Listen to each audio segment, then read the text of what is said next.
Bihar sector जो CRPF का Bihar sector है राजीव नगर दीघा रोड में, वहां से पता चला वहां पे करीब 80 प्लस जवान जो हैं कोरोना पॉजिटिव हैं। वहां 150 का स्ट्रेंथ में अगर 80 जवान कोरोना पॉजिटिव हो रहे हैं, और जबकि जब से लॉकडाउन बंद हुआ विगत 4-5 महीनों से मुझे ये जानकारी है कि गेट को बिल्कुल ही पूर्ण तरह से सील किया हुआ है। ना कोई भी स्टाफ ना तो बाहर से अंदर आ सकता है और ना ही अंदर से बाहर जा सकता है, बिल्कुल सील है। एक केवल ऑफिसर्स गेट का इस्तेमाल होता है कि ऑफिसर और उनके परिवार के लोग, उनके रिश्तेदार के लोग अपना आते हैं जाते हैं उधर से। बाकी जवानों का जो मेन गेट है वो बिल्कुल ही सील है।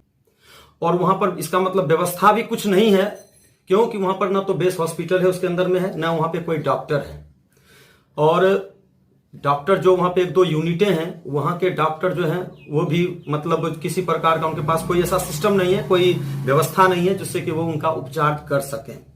और वहां पे जो आईजी महोदय हैं श्री हसनैन साहब हैं, मुझे ये पता चल रहा है कि उनके ड्राइवर को, उनके सेवादार को और उनके जो क्या बोलते हैं कुक को कोरोना पॉजिटिव निकला हुआ है। उसका नाम मेरे पास में है, लिखा हुआ है, मेरे नोटिस में भी है।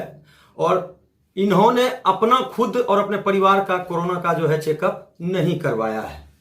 और इस लॉकडाउन के बीच में ही इनका परिवार, इनके बच्चे लखनऊ से कैंप में आए हैं। उनको ना तो इन्होंने क्वारंटीन में रखा और ना ही कोरोना का जांच करवाया। और देखिए दुर्भाग्य की बात है, लोग इस बीमारी से निजात पाने के लिए हर संभव, सरकार से लेकर के आम जनता भी हर संभव प्रयास कर रही है कि इससे कैसे बचें, इस बीमारी से कैसे बचें। वो वहां पे डीआईजी हसनैन साहब एक बिल्ली पाल रखे हैं और उस बिल्ली को 5-5, 6-6 हजार में बाहर सेल करवाते हैं अपने जवानों के द्वारा। उस बिल्ली की चौकीदारी में 5-6 जवान लगे हुए हैं उसकी सेवादारी करने के लिए, उस बिल्ली की देखरेख में। अब आप बताइए, और इनके बच्चे और ये इनके परिवार जो है सरकारी गाड़ी का इस्तेमाल करके बाहर जाते हैं, घूमते हैं, फिरते हैं, फिर स्वतः कैंप में आ जाते हैं। जो ये अधिकारी हमारे हैं, आईजी साहब हैं, डीआईजी साहब हैं, इनकी नीयत और नीति यहाँ पे दोनों ही फेल हो गई है। इनकी मंशा सही नहीं है और जवानों के प्रति और जो कोरोना पेशेंट हैं उनके प्रति भी इनका सोच सही नहीं है। दुर्भाग्य की बात है, जो जवान कोरोना टेस्ट करवाए हैं उसका रिपोर्ट आने से पहले उसको छुट्टी भेज दिए और उसका रिपोर्ट जो है कल पॉजिटिव आ गया है। अब बताइए, वो जवान अपने घर जाएगा तो वो अपने माहौल में भी तो कोरोना फैलाएगा। तो इन्होंने तो जान से मार देने, समाज में जो है जान से मारने की ये साजिश रच दी कि उसको छुट्टी कैसे छोड़ दिया। बड़िए पदहारी, सबसे पहले तो आप ये जान जाए, जवान कोई मुंह नहीं खोलता है डर से। क्यों? कि अगर जवान मुंह खोलेगा तो सबसे पहले उसका एसीआर खराब कर देंगे।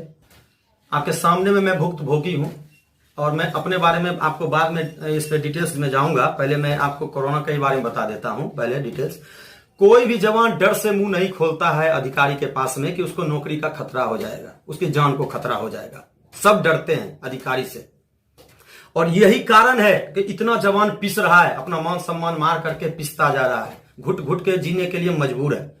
क्यों? उनका सुनने वाला कोई नहीं है। डीजीपी साहब ने, केंद्र सरकार ने बहुत कुछ निकाला, ऐप निकाल दिया है, कंप्लेंट निकाल दिया, ये कर दिया, वो कर दिया है, लेकिन कोई भी कार्रवाई उस पर नहीं होती है। हम आपके चैनल से मांग करते हैं कि जो डीआईजी साहब का जो रवैया है वहां पे, डीआईजी एडम साहब का, और जो आईजी साहब उस केस को क्या वहां पर एक्शन नहीं ले रहे हैं, ये क्या कारण है?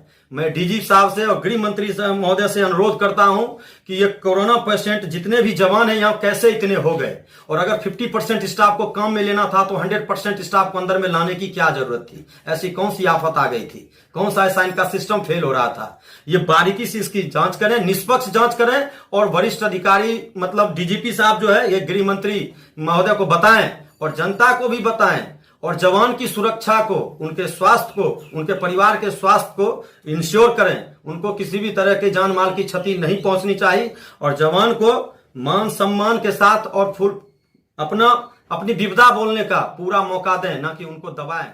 मैं यही आपके चैनल के माध्यम से